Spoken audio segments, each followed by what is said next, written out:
That may be the greatest catch I've ever seen in my life. Okay, I get it. We are very early on here, but I'm just having too much fun. Y'all know my favorite thing to do is just go through the grind of the Dynasty offseason, going through diving in depth with these rookies that we'll be looking at for the 2022 class. And I've thought about it and I was like, well, we can't really talk too much in depth on these running backs because with the running back prospect profile, athleticism matters so much as well as those official size measurables. But you know what we can do is we can look at these wide receivers because we already have a lot of information that you can use to evaluate these wide receivers coming into the NFL draft. So we're going to do a deep dive on my wide receiver 1 in this draft class in Treylon Burks, someone that I think you have to be extremely excited about. And of course, before we get into it, please go down there, drop that like if you want to see more of these Dynasty videos. Leave a comment letting me know how stupid I am. If anything I get wrong in this video, is clear to you, please go to the comment section and let everybody else know so we can all be on the same page. And also subscribe to the channel, but only if, and I repeat, only if you play Dynasty Fantasy Football. If you just want to know more about Treylon Burks, yeah, this video can help you out. But the rest of the videos you'll find on this channel every single day this offseason will just be about Dynasty Fantasy Football in particular. So please don't subscribe if you don't play. And lastly, of course, you're going to be able to find our Dynasty rankings over there on Patreon. If you want to get into a Dynasty League with us, that can be found on Patreon as well. All those links are in the description of the video. And let's go through this and let's start it off with Treylon Burks as our wide receiver 1. Obviously, coming out of Arkansas here, this is a wide receiver that I know that a lot of people are going to get excited about this offseason because we see this every single offseason. The massive size adjusted athletic freaks. Get you excited. You could see Treylon Burks on the football field. You can watch a 15-second clip and you can be ready to jump out of your chair. You can get that excited about him. But the majority of the time, to be completely honest, those big wide receivers, those big, fast guys are usually a little bit overvalued in Dynasty Fantasy Football. Just going through the recent history that we have, going and looking at players that were going in the first round, sometimes at the top of the first round of Dynasty rookie drafts, guys like Brashad Perriman, players like, we all remember Kevin White. We all remember those size-adjusted athleticism freaks that go in the first round of the NFL draft and then go in the first round of your Dynasty draft as well and bust out. Well, the reason that you shouldn't have liked Kevin White, the reason that it was laughable that anybody was ever talking about Kevin White over Amari Cooper back in that 2016 draft class is because what is the most important thing to look at for these rookie wide receiver prospects coming into the NFL? There are actually two things that we really want to be looking at here. We need to be checking out their production with context and with what they're doing at a young age.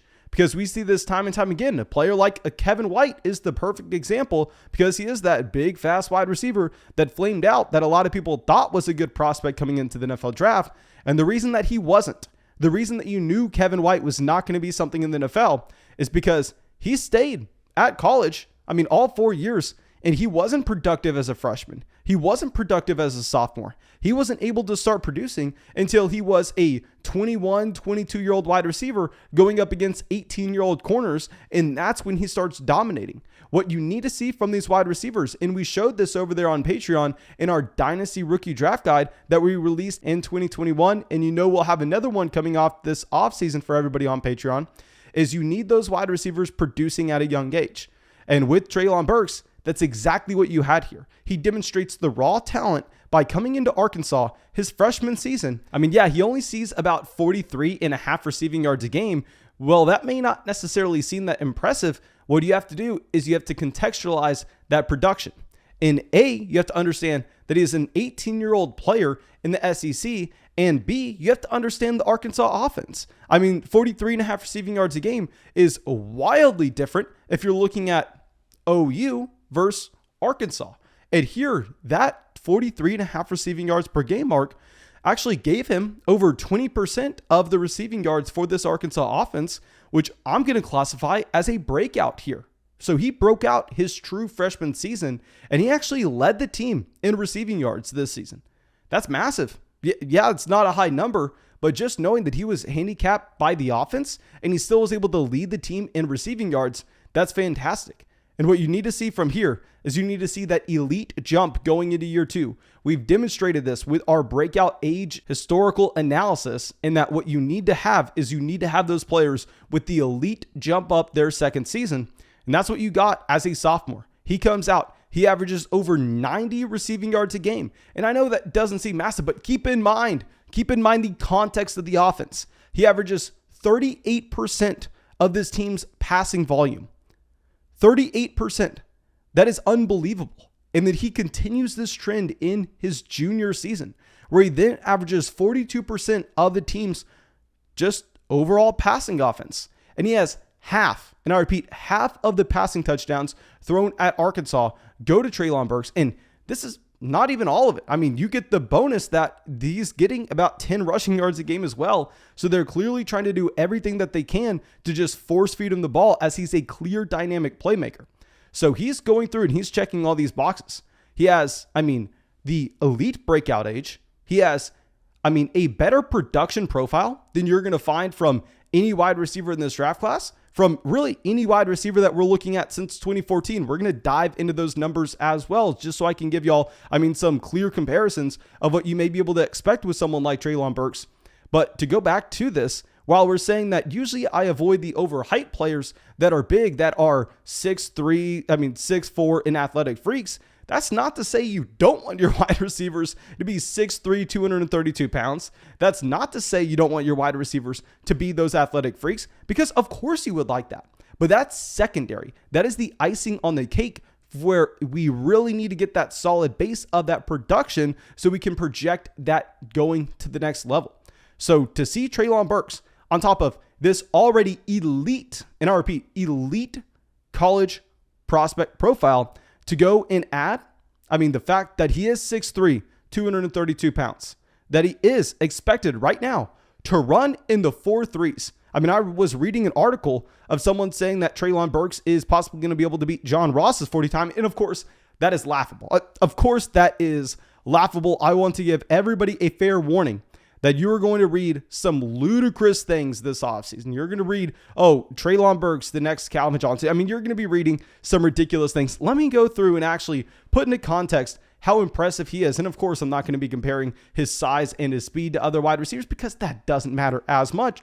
But what we can do is let's go back to 2014 and let's go season by season, and let's talk about the best wide receiver from each draft class. And as we've already proven, as we've already written over 100 pages about how important that production is in translating it over to the NFL level, where the historical threshold for those wide receivers to be able to make an impact in fantasy in the NFL from college, they needed to have 29% of their team's receiving yards.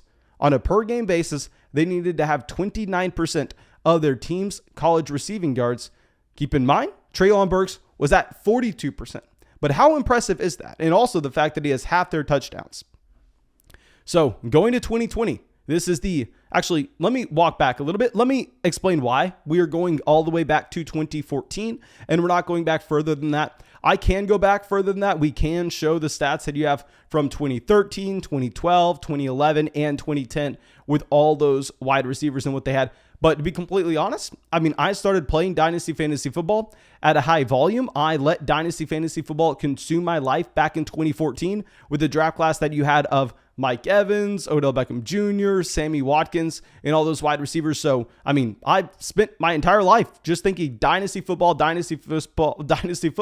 since then. So I have a great understanding and just a great memory of all these draft classes. So I could talk a little bit more in depth about what we have dating all the way back to 2014. But let's go back to 2020, where, of course, CeeDee Lamb was the wide receiver one going into the draft. CeeDee Lamb was everybody's wide receiver one after the draft as well. And with CeeDee Lamb, he averages 102 receiving yards a game at OU with Jalen Hurts under center. And I will say, as a quick flex on everybody here, I got to see both CeeDee Lamb and Jalen Hurts play at Oklahoma versus, of course, the University of Texas. Nonetheless, they beat us down pretty bad. It doesn't matter. But here you're going to be looking at CeeDee Lamb, and they had 102 receiving yards per game. It looks great, but in reality, does it live up to what you have from Treylon Burks? No, because with Treylon Burks, you only had 94 receiving yards a game. But like we said, it's a spread offense at OU, where we know they're going to be hyper productive. We know that they can move the ball down the field. Whereas at Arkansas, Treylon Burks was dominated with over 40% of his team's receiving yards. Here, CeeDee Lamb was at 34%. So if you look at the size, I mean, the production, age adjusted, I mean, it doesn't really matter. The athletic profile, I don't want to say Treylon Burks is a better prospect than CeeDee Lamb, but he's pretty damn good. And okay, I forgot we are skipping past Jamar Chase real quick in that 2021 draft class. With Jamar Chase, it's going to be very hard to look at because Jamar Chase was such a unique prospect coming into the NFL and that he didn't play his true junior season. So really the only year that you had to evaluate Jamar Chase based off of was his true sophomore year, where he was playing in the same offense as Justin Jefferson, as Terrace Marshall, as Clyde Edwards-Helaire. So I really don't want to be diving too much in depth of what you had with someone like Jamar Chase, because with Jamar Chase, he's just a unicorn and any numbers that you're going to be looking at are entirely skewed. I will say Jamar Chase, a better prospect than Treylon Burks, if you understand the context of the production that you had from Jamar Chase in that 2019 LSU offense. But nonetheless, let's go back to the task at hand. Let's go to the 2019 class where the number one wide receiver coming out, I mean, I want to say is A.J. Brown. Maybe at this point, people make the argument for it to be Deebo Samuel. I still want to say it's A.J. Brown. And with A.J. Brown, also very much a unique situation. And this is why, I mean, fantasy football is a little bit more complicated than numbers on a spreadsheet. I know a lot of people argue, you need to watch film, you need to watch film, you need to watch film. And other people argue, no, you don't need to care about film at all. You only need to know numbers. I think it's a little bit in between. I don't necessarily think you need to sit out there and watch the all 22 and grind that tape. I think you need to be mainly looking at the numbers, but what so many numbers people miss is you need to paint the entire picture and you need to understand the context behind these numbers. And that's a big thing with A.J. Brown here at Ole Miss. It's with A.J. Brown, he was playing on an offense his final season where, yes, he averages 110 receiving yards a game and he has 32% of that team's just receiving yards on a per game basis. But what's very important is DK Metcalf played 7 games in that same offense. Not only was Metcalf there, but you also had someone like Dawson Knox. Dawson Knox clearly, above average talent at the college tight end position. And you also had Elijah Moore as a true freshman. Elijah Moore wasn't really taking much away though. But nonetheless, you see that Treylon Burks, looks like he's going to be a better athlete. Looks like he's going to have the size and more production than A.J. Brown coming out of college. Then you have DJ Moore. Now, DJ Moore is right up there with who you're going to see. As a quick flex on everybody as well, we got to see DJ Moore my freshman year at UT. But nonetheless, with DJ Moore, this is a wide receiver that only averaged 86 receiving yards a game, but he played in the Maryland offense that could not move the ball down the field effectively at all. So he came out in DJ Moore is the one player that had a higher percentage of his team's passing offense accounted for compared to Treylon Burks. But as we were saying previously, context matters here. And you have to try to project how these wide receivers are going to transition to the NFL. And DJ Moore, the player that has a little bit more of a running back type build, that's getting the majority of that production closer to the line of scrimmage, who played in a much easier conference in the Big Ten for Maryland, versus Treylon Burks, who did this in the SEC. At 6'3", clearly a dominant athlete as well. I think we could probably say that his game's going to transition a little bit better than what DJ Moore has, but DJ Moore has been fantastic to say the least. DJ Moore was a great prospect coming in that draft class, and at the same time, he's been great since then. Now, our next wide receiver is someone else that the numbers are going to be very hard to look at. You have Cooper Kupp. Now, Cooper Kupp, I'm just going to completely gloss over. I know people want to say, oh, no, you just need to pay attention to the numbers. No, he stayed 4 years at Eastern Washington. He stayed until he was playing at that school until 23 years old. So I don't want to be evaluating a 23-year-old Cooper Kupp versus a 20-year-old Treylon Burks at Eastern Washington, which I don't even know what their schedule looks like, versus Arkansas going up in the SEC. So I don't want to be comparing these two players. Now, Cooper Kupp was definitely the best player to come out of that 2017 draft class. Now, what we can do, you know what? And I'll be a little bit fair here, because if y'all were playing Dynasty Fantasy Football back in 2017, y'all remember the bona fide wide receiver one. Nobody would argue against this. Everybody and their mom had, Corey Davis as the wide receiver one. And honestly, for good reason, because with Corey Davis, he had the size, he had the production, and he had the NFL draft capital as well. And just to speak on the production that you had, keep in mind, it was at Western Michigan. And also, with Corey Davis, a big thing is, I mean, he stayed all 4 years at Western Michigan. So if you're looking at any numbers, they're going to be a little bit skewed here. And he played in the MAC conference. That's why it's so hard to look at those players that are coming from very small schools and try to compare them one for one. Also, Corey Davis did have some athletic concerns. Remember, he did miss the NFL Combine that year. Now, our next wide receiver, you have Michael Thomas playing at Ohio State. I know a lot of people want to say that those wide receivers at Ohio State just get pegged into such a specific role. I don't really want to dive into that. I mean, here with Michael Thomas, he had about 60 receiving yards a game, which accounted for about 32% of his team's college just production in the passing game. So with Michael Thomas, he matched that minimum threshold you needed, but still, he's not coming close to Treylon Burks. Amari Cooper, now this is, in my opinion, probably the spot where I want to say Amari Cooper, in my opinion, has been the best wide receiver prospect to come into the NFL since 2015.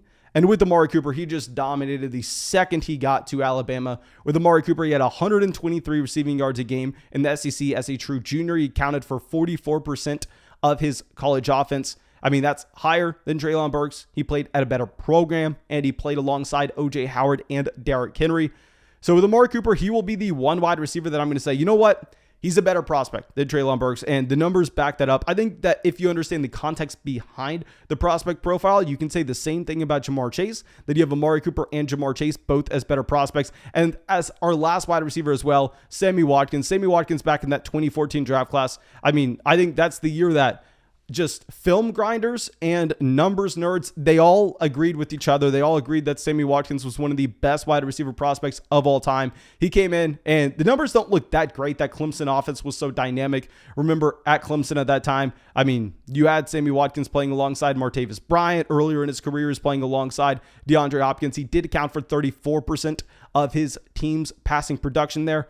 But nonetheless, I wanted to use this as just some overall context to just show and illustrate how dominant Treylon Burks has been at Arkansas and how that stacks up historically compared to other wide receivers. And Treylon Burks is near the very top of that list. I would say just from a prospect standpoint, especially when he's going in the first round this year, nobody's going to deny the fact that he's getting first round draft capital. Please let me know in the comment section. I'm going to say that since 2014, the best prospects that we have seen coming out, probably Amari Cooper, Sammy Watkins, Ja'Marr Chase. I think Treylon Burks is up there. I don't see a single red flag on this profile. He played in a great conference. He has, the production. He has the age-adjusted production. And at the same time, he has the elite athletic profile and fantastic size.